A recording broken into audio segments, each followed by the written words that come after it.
Of Newton second law of motion की Newton second law of motion in application में किस तरह से यूज होता है। तो एप्लीकेशंस को शुरू करवाने से पहले मैं एक बार आपको रिकॉल करवा देता हूँ कि न्यूटन का सेकंड लॉ क्या होता है। The rate of change of momentum is directly proportional to the applied force.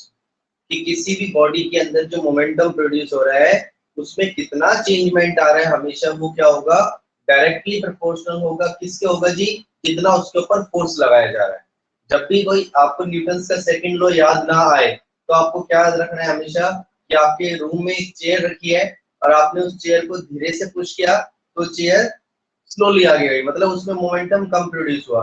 आपने उसको जोर से धक्का दिया, जोर से पुश किया तो चेयर स्पीड से आगे गई। तो चेयर में दोनों कंडीशन के अंदर मोमेंटम चेंज हुआ है, तो डायरेक्टली प्रोपोर्शनल किसके हो गया, फोर्स के। जितना ज्यादा फोर्स लगाएंगे उतना ज्यादा मोमेंटम प्रोड्यूस होगा, उतना ज्यादा चेंज इन मोमेंटम होगा। समझ में आया। अब हम उसी से एप्लीकेशन पढ़ेंगे। तो फर्स्ट एप्लीकेशन आती है इसकी बच्चे, कैचिंग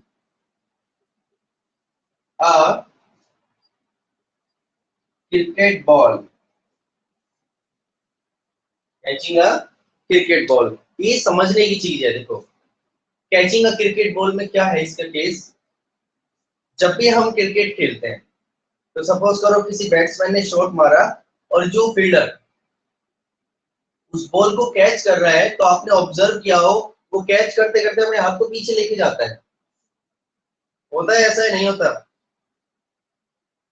यस सर। बोलिए बेटा। कभी भी जो प्लेयर होता है, फील्डर होता है, वो बॉल को कैच करने के लिए अपने हाथ को आगे नहीं लेके जाता। वो क्या करता है, बॉल को कैच करने के लिए अपने हाथ को पीछे लेके आता है, पीछे पकड़ता है।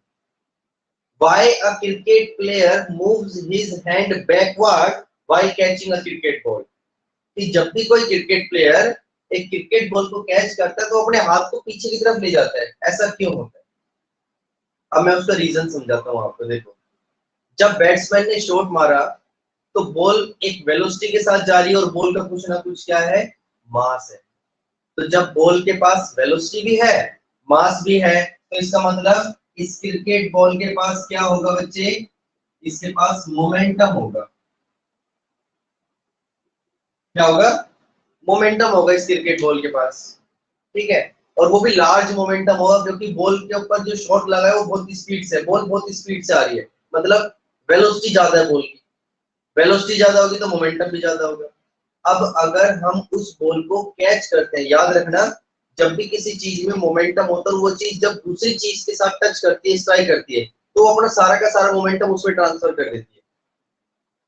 आप भागते हुए आ रहे हो और सामने से कोई बंदा खड़ा है, ठीक है जी, आप जैसे उससे टकराते हो तो आपने देखा होगा वो नीचे गिर जाता है। क्यों? क्योंकि आपका सारा का सारा मोमेंटम उसकी बॉडी में ट्रांसफर हो गया और उसकी बॉडी जो रेस्ट पोजीशन में थी उस मोमेंटम को टॉलरेट नहीं कर पाई एकदम से, तब वो गिर जाता है, उसमें इम्पैक्ट प्रोड्यूस होता है। क्लियर हुआ? क्रिकेट बॉल जब बॉलर करवाता है तो बॉल एक वेलोसिटी के साथ जाती है, और देखा होगा आपने जब भी कोई बैट्समैन आउट होता है, मतलब बोल्ड होता है, तो जो उसके विकेट्स होते हैं वो दूर तक जाते हैं। क्यों? क्योंकि विकेट्स रेस्ट पोजीशन में रखे हुए हैं और जो बॉल आ रही है उसके पास क्या है, मोमेंटम है। बॉल अपना सारा मोमेंटम उस विकेट के अंदर ट्रांसफर कर देती है। समझ में आया बेटा? सेम प्रोसेस वही है, जब हम क्रिकेट बॉल को कैच करते हैं तो सारा का सारा मोमेंटम क्रिकेट बॉल का हमारे हाथ में ट्रांसफर हो रहा है। अब हमारे हाथ को अगर इतना लार्ज मोमेंटम मिलेगा तो क्या होगा, हमें इंजरी हो सकती है, चोट लग सकती है हाथ के ऊपर। बेटा समझ में आ रहा है सभी को? Yes sir.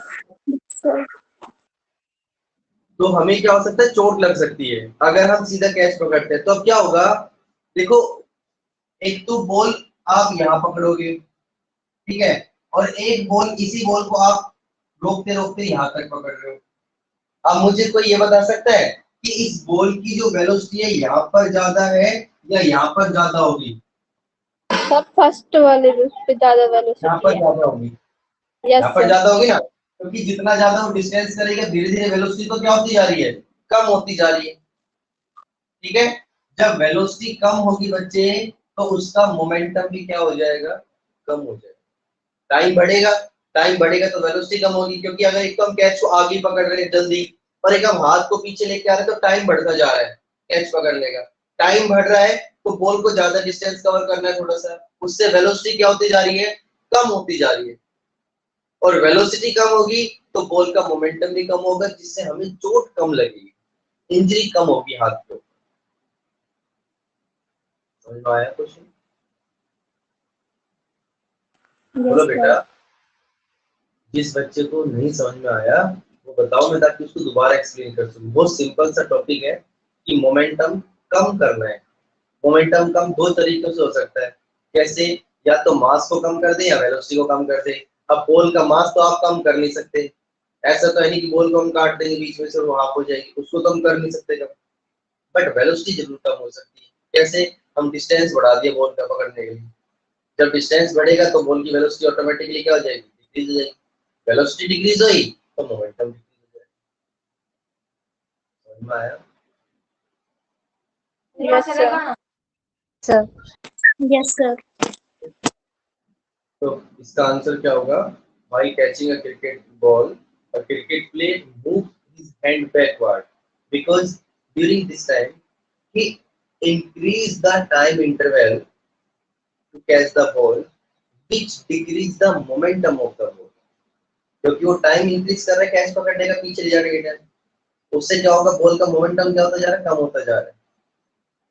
और मोमेंटम कम होगा तो ज्यादा लेस इफेक्टिव होगा हमारे हाथ पर, कम इफेक्ट होगा उसका और हमें चोट कम लगेगी।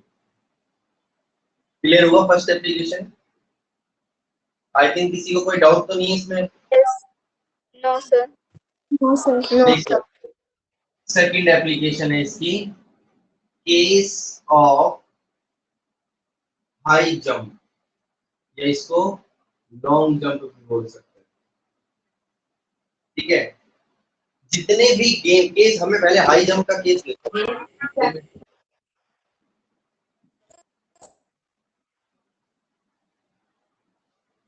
हाई जंप का केस लेते हैं पहले। ये तो है जहां से उसको कूदना है प्लेयर को, हाई जंप के ऊपर से।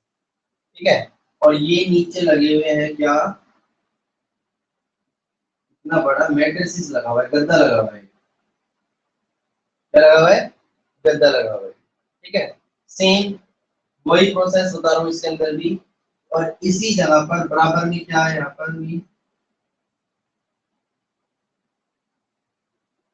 यहाँ मिट्टी है,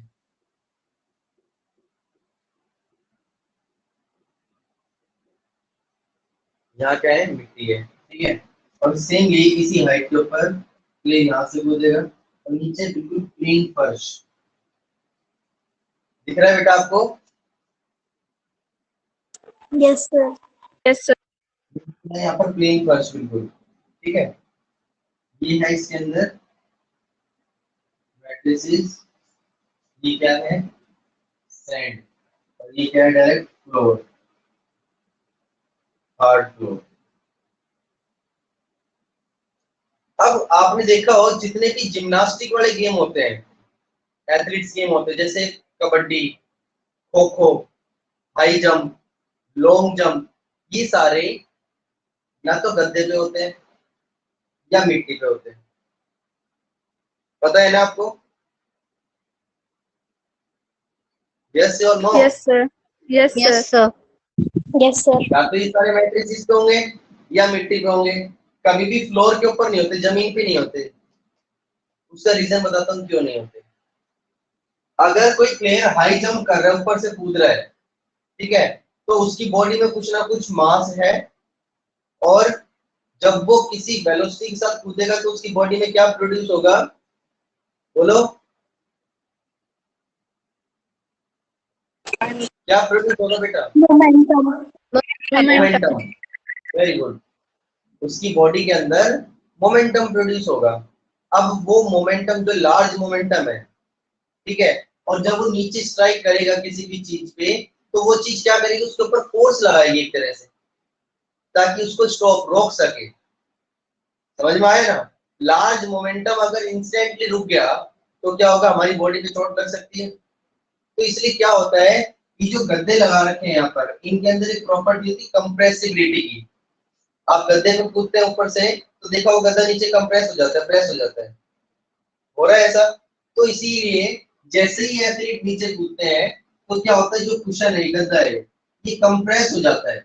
अब ये कंप्रेस होगा तो देखो जो ये नीचे जमीन है, इस जमीन पे डायरेक्ट टच होने के अंदर इसको क्या लगेगा, टाइम लगेगा। इस जमीन पे डायरेक्ट हार्ड सरफेस पे तो पहुंचने में इसको टाइम लगेगा, क्यों? क्योंकि ऊपर गद्दा रखा हुआ है। ऊपर क्या रखा हुआ है, इसके गद्दा रखा हुआ है। ठीक है, अब वो गद्दा क्या हो रहा है, कंप्रेस हो रहा है। वो कंप्रेस होने से क्या हुआ, टाइम इंटरवल जो है वो उसका इंक्रीज हो गया। टाइम इंटरवल क्या हुआ, मतलब वो डायरेक्ट फ्लोर पे नहीं आ पाया, पहले गद्दे पे आया, जिससे गद्दा कंप्रेस होगा तो उसको नीचे आने में क्या लगेगा, टाइम लगेगा अर्थ सरफेस पे, मतलब हार्ड सरफेस पे टच होने में, जिससे उसका मोमेंटम क्या हो जाएगा, थोड़ा सा कम हो जाएगा। और मोमेंटम डिक्रीज होगा तो उसके पैरों के ऊपर जो चोट है वो क्या लगेगी, कम लगेगी। सेम मिट्टी का केस है। मिट्टी के अंदर भी जब आप कूदते हैं तो डायरेक्ट जो है हार्ड सरफेस नहीं होता, मिट्टी में सॉफ्ट होता है, जिससे वो भी क्या होती है, दब जाती है। और दबने का मतलब क्या है कि किसी चीज को डायरेक्ट टच करने में हमें टाइम लग रहा है और डायरेक्ट हार्ड सरफेस पे पहुंचने में, जिससे हमें चोट कम लगे।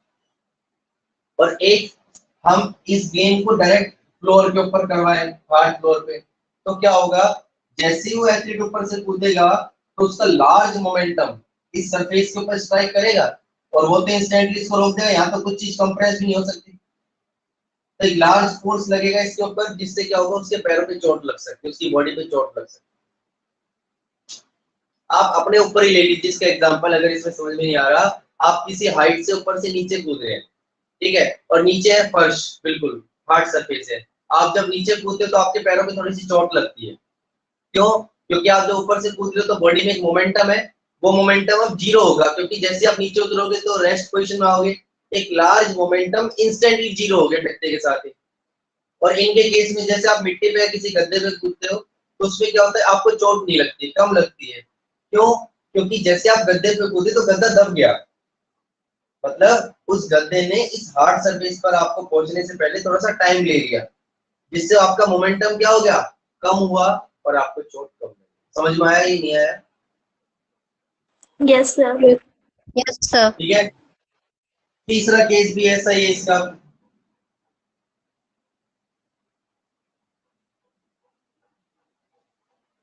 तीसरे केस में आता है,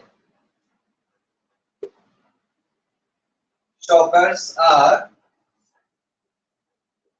fitted in vehicles। व्हीकल के अंदर शॉकर लगे हुए होते हैं। व्हीकल्स में क्या होता है, शॉकर्स लगे हुए होते हैं इस तरह के।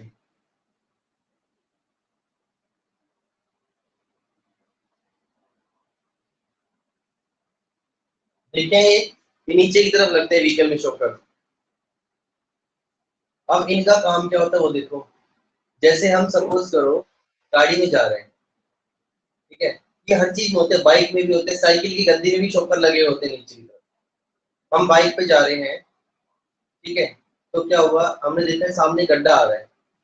अगर शॉकर ना हो तो देखो क्या होगा, सामने जैसे ही गड्ढा आता है, सपोज करो ये रोड है पे, यहाँ पर ही गड्ढा आ गया। अब जैसे ही ये व्हीकल जिस पर हम जा रहे हैं, ये जैसे यहाँ पर पहुंचेगा तो यहाँ पर इसके नीचे पहुंचने के साथ इसके ऊपर झटका लगेगा। गड्ढे में कोई व्हीकल जाता तो आपने देखा वो ऊपर झटका लगता है, जर्क बोलते हैं उसको। क्या लगता है, जर्क लगता है।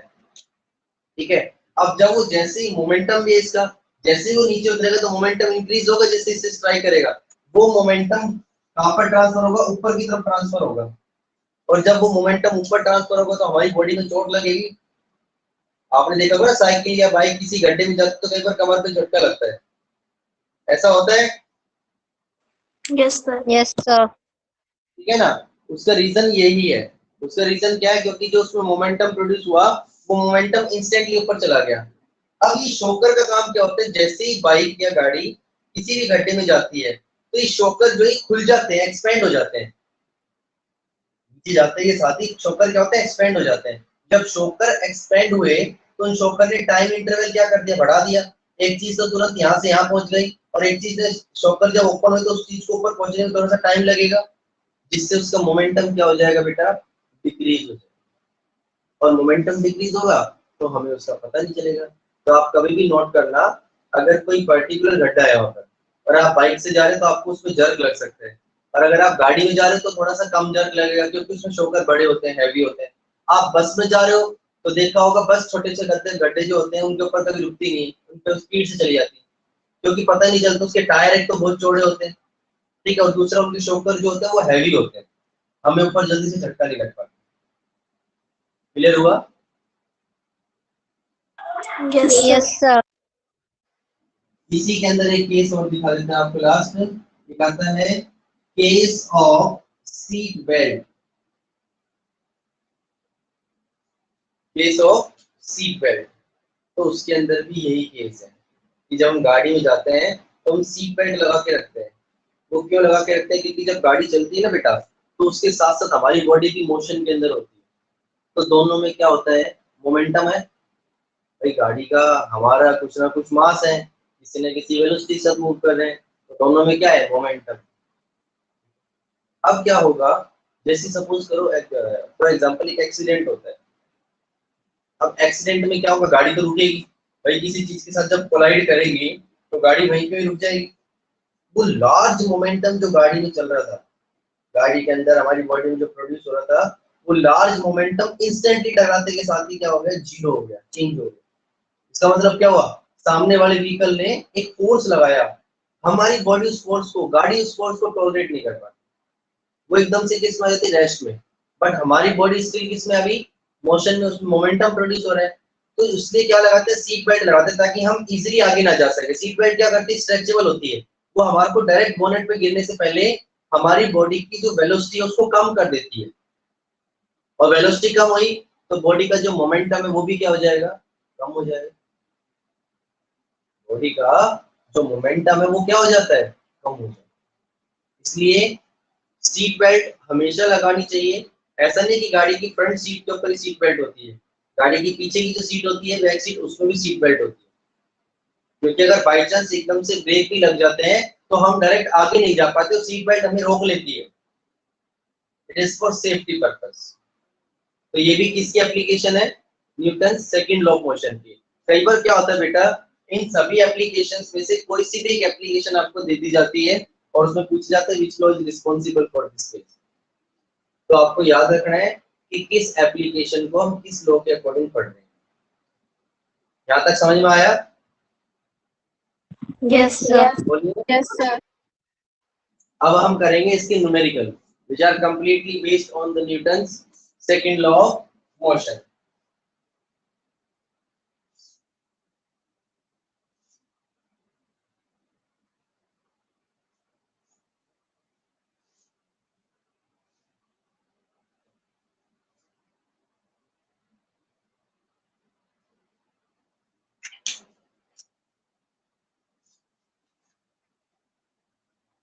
फर्स्ट क्वेश्चन है what short force would be needed to produce an acceleration। पहले सबसे सिंपल न्यूमेरिकल करवा रहा हूं मैं आपको। what force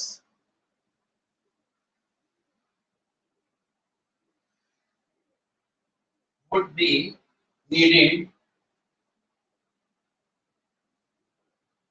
to produce an acceleration of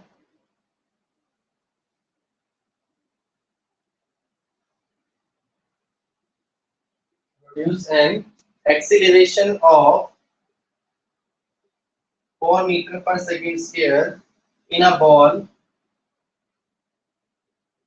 of mass 6 kilogram. कि एक बॉल जिसका मास 6 किलोग्राम दे रखा है, उसमें एक्सीलरेशन प्रोड्यूस करवाना है 4 मीटर पर सेकंड स्क्वायर का। तो उसके लिए कितना फोर्स लगाया जाए? मतलब ये एक बॉल है जिसका मास दे रखा है आपको 6 किलोग्राम, कह रहा है इसके ऊपर कितना फोर्स लगाया जाए कि जो इसके अंदर एक्सीलरेशन प्रोड्यूस हो रहा है वो कितना हो जाए? 4 मीटर पर सेकंड। तो जो जो वैल्यूज क्वेश्चन में गिवन है पहले उसको लिखेंगे हम। मास ऑफ बॉल कितना दे रखा है? 6 किलोग्राम। एक्सीलरेशन इसमें जो प्रोड्यूस हो रहा है ए कितना है बेटा?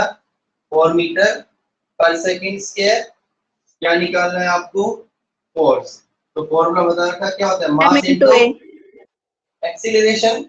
मास 6, एक्सीलरेशन 4, कितना आ गया जी? 24 न्यूटन। यूनिट का याद रखना है आपको, भाई यूनिट इसके अंदर कुछ भी लगा दो वो गलत हो जाएगा। तो unit of force is Newton. तो इसके अंदर फोर्स निकालना है। जब 24 न्यूटन का फोर्स लगेगा इस बॉल पर, तो उसमें एक्सीलरेशन कितना प्रोड्यूस होगा, 4 मीटर पर सेकेंड। ये तो था सबसे सिंपल क्वेश्चन। कई क्वेश्चंस ऐसे होते हैं जिसमें आपको मास दे रखा होगा या फोर्स दे रखा होगा डायरेक्टली, और आपको निकालना क्या होगा, एक्सीलरेशन। ठीक है,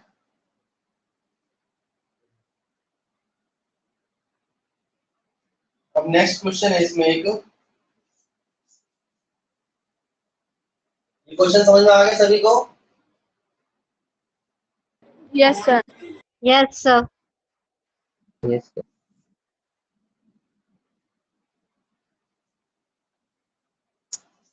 Calculate the force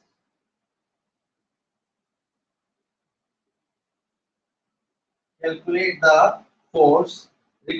to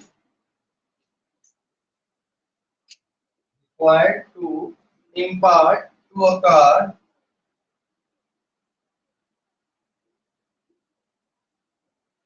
a car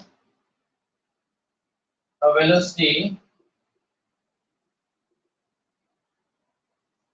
of 30 meter per second in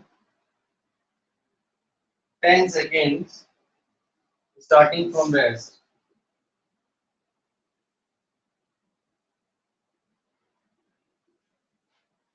The mass of the car is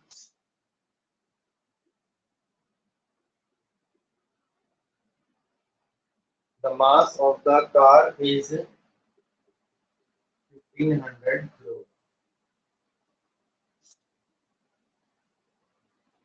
देखो जी, calculate the force required to impart to a car a velocity of 30 meter per second. एक car है,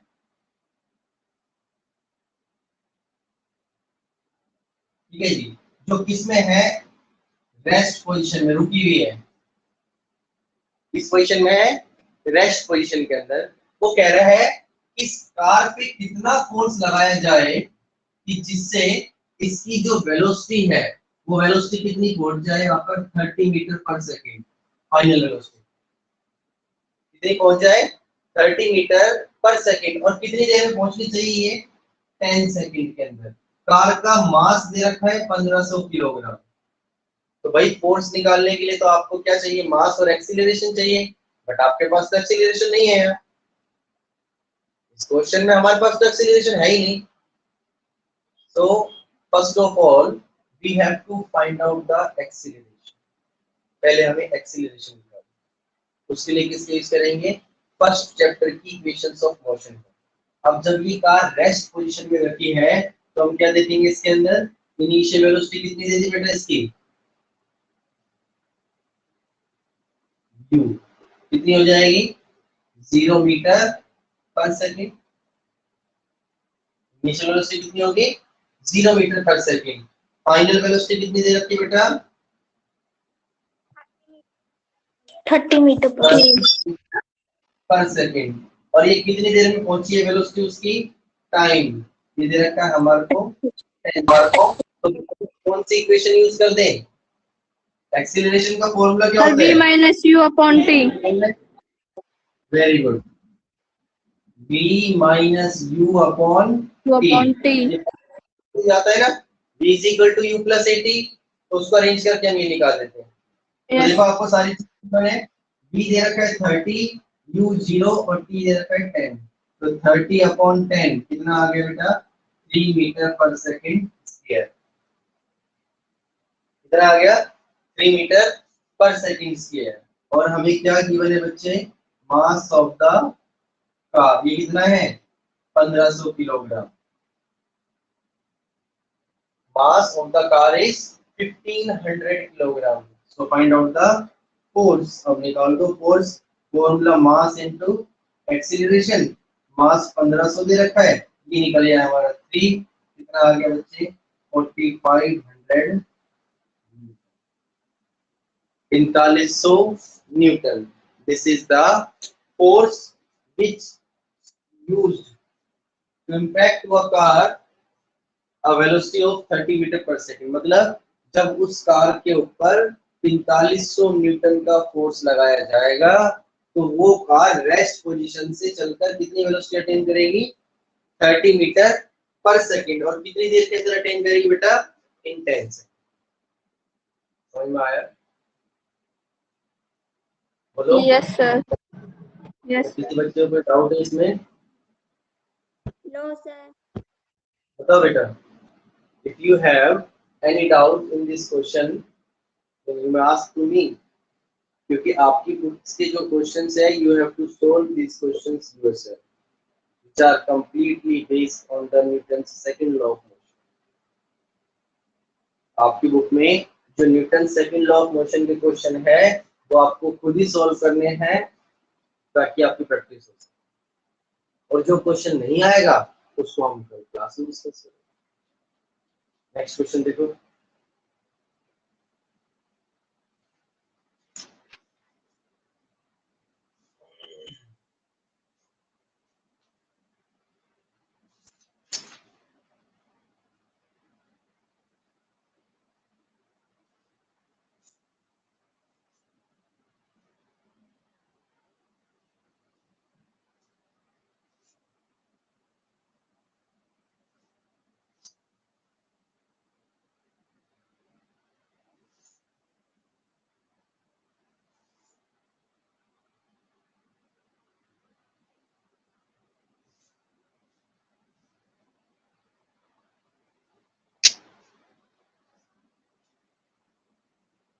question है बेटा, which would require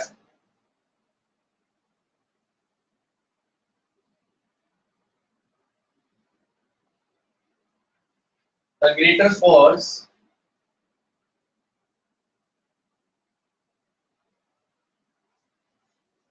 पहला क्या दे रखा है, accelerating a 10 gram mass at 5 meter per second square। दूसरा है 200 ग्राम मास और 20 ग्राम मास at 2 मीटर पर सेकेंड स्क्वायर।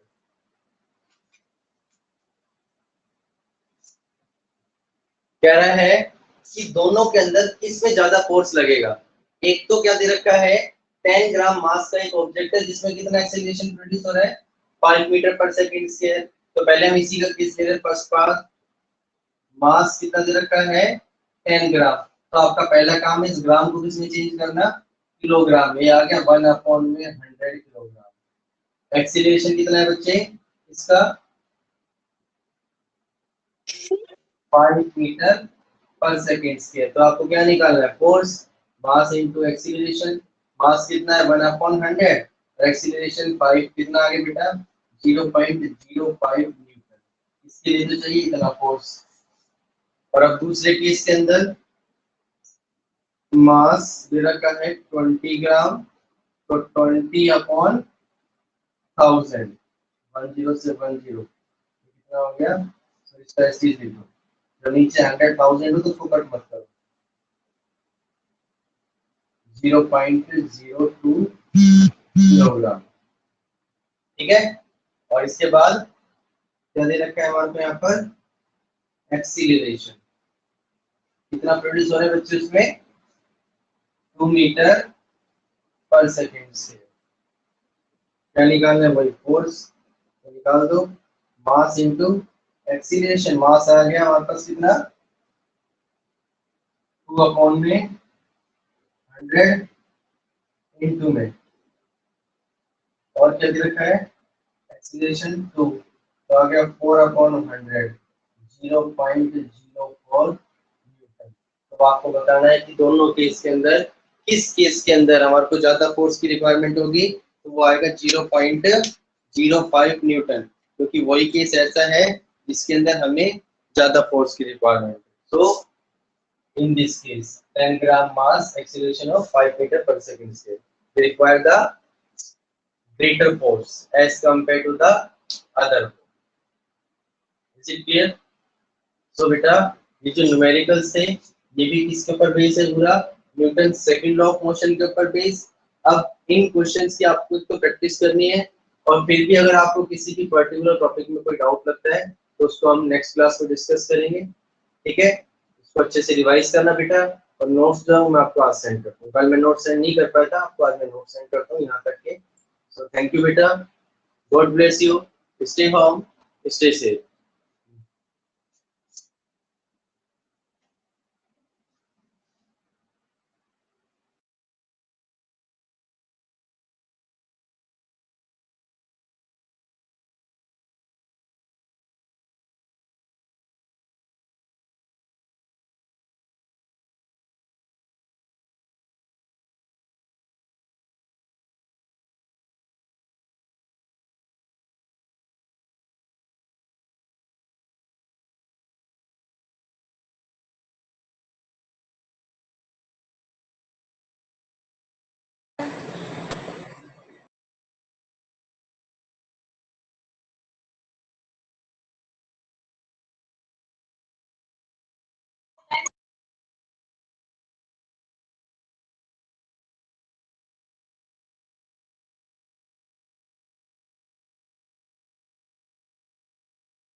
बेटा leave the class, Ashish, Komal, Himesh.